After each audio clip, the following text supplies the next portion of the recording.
A mother's love is meant to protect. But in rare, horrifying cases, it turns into something deadly. These shocking crimes left the world speechless.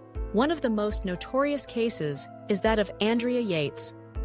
In 2001, Yates, a Texas mother of 5, did the unthinkable. One by one, she drowned her children in the bathtub. Her husband had left for work.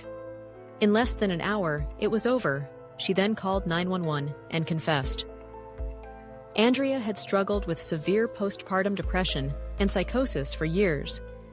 Doctors had warned her husband she was a danger to herself and the kids, but she was left alone that morning. She later told police she believed she was saving her children from eternal damnation.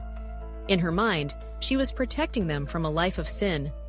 The case shocked the nation. Many blamed her. Others blamed the healthcare system for failing her. She was convicted of capital murder, but later found not guilty by reason of insanity. She remains in a mental hospital.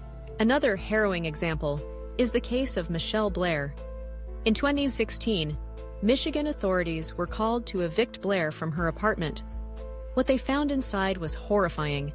2 of her 4 children, Tiara and Jordan, had been missing for years. Suspicious, officers searched her home. Inside the deep freezer, they made a gruesome discovery: the frozen bodies of both children.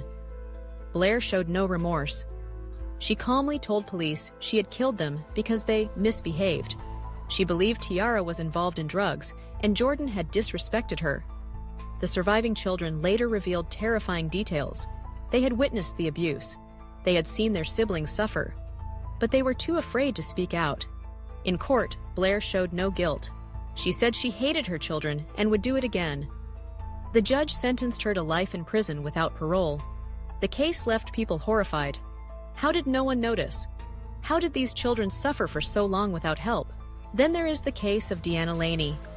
In 2003, she claimed she had received a message from God. The message told her to make a sacrifice. That night, as her children slept, she took a large rock. She struck them one by one. 2 of her sons, Joshua and Luke, died instantly. Her youngest, 14-month-old Aaron, survived, but suffered severe brain damage. When police arrived, she was calm.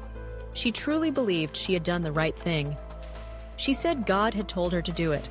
Her trial focused on her mental state. She had suffered from severe psychosis and religious delusions. The jury ruled she was legally insane. Instead of prison, she was sent to a mental hospital. Her case left people in shock.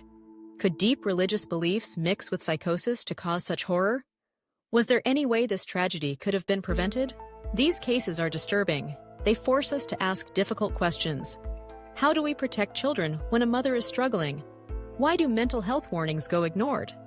What more can be done to stop tragedies like these? One thing is clear: sometimes help comes too late. Follow for more true crime cases.